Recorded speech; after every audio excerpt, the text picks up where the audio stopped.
Le singe veut devenir riche rapidement. Il a entendu que certains singes ont acheté du Dogecoin, du Shiba et du Pepe, et que du jour au lendemain, ils se sont retrouvés remplis de bananes dorées. Le singe pense « Et si moi aussi j'investissais mes dernières feuilles après avoir payé les factures ?» Mais le doute l'accompagne. Cette banane sera-t-elle sucrée ou va-t-elle pourrir dans mes mains? Pour comprendre, il faut revenir au début. Les crypto-monnaies sont comme des bananes numériques. On ne peut pas les toucher ni les player, mais elles sont enregistrées dans un grand livre que tous les singes du monde surveillent en même temps. Ce livre s'appelle la blockchain. Si tu veux mieux comprendre ce que c'est, le singe te recommande de regarder une autre vidéo de cette chaîne. Bitcoin a été la première banane de ce type, créée en 2009, et depuis, elle reste la plus célèbre. Cependant, d'autres bananes sont rapidement apparues. Ethereum, Cardano, Solana. Chacune avec des promesses différentes, des bananes plus rapides, plus efficaces, ou avec des usages spéciaux, comme permettre aux singes de créer des NFTs. Mais toutes les crypto-monnaies ne se valent pas. C'est là qu'interviennent les mêmes coins, qui ne naissent pas d'un arbre robuste ni de racines profondes. Elles n'ont pas de cas d'usage clair ou une technologie innovante derrière. Ce sont des bananes blagues, des bananes peintes, qui attirent l'attention plus par la mode que par leur goût. Leur vraie valeur n'est pas dans leur technologie ni leur application, mais dans la harde de singes qui les achètent et les font monter en prix. Si la communauté crie fort, la banane prend de la valeur. Si la communauté part, la banane pourrit.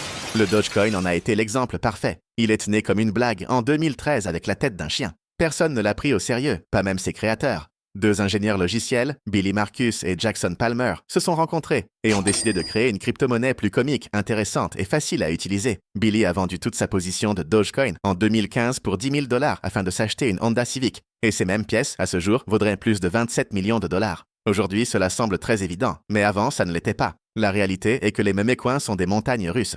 Un jour, le singe se réveille millionnaire. Le lendemain, il n'a même pas une feuille à manger. Elles sont très volatiles parce qu'elles n'ont ni racines techniques, ni cas d'usage réel, seulement du hype. Et bien que cela les rende dangereuses, cela les rend aussi attrayantes. Pourquoi? Parce que n'importe quel singe avec peu de feuilles peut y entrer.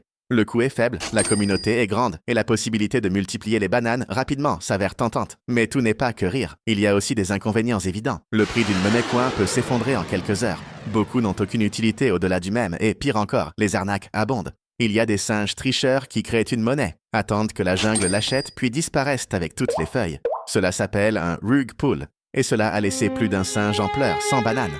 Alors, que doit faire le singe sage? Établir des règles claires, n'investir qu'une petite partie de ses feuilles, pas plus d'1%, savoir qu'il ne deviendra pas millionnaire rapidement, mais accepter le risque comme faisant partie du jeu, se renseigner avant de se lancer dans la jungle, voir si la communauté est forte, si le projet a un avenir, ou si ce n'est que de la fumée déguisée en banane. Et surtout, gardez toujours à l'esprit qu'il peut perdre. Car perdre dans ce monde n'est pas une exception, c'est la règle. C'est pourquoi, si tu es un singe débutant, ne commence pas par les bananes brillantes. Commence par les bananes solides comme le Bitcoin ou l'Ethereum, qui bien qu'elles montent et descendent aussi, ont des racines plus profondes et des arbres plus solides. Les mémécoins peuvent être amusantes, voire rentables, mais ce ne sont pas un investissement, c'est de la pure spéculation. Le singe le sait, il peut gagner ou il peut perdre, mais il ne doit jamais oublier que la banane facile nourrit rarement sur le long terme. Et au final, le singe, c'est nous tous. Abonne-toi avant que cette banane ne pourrisse.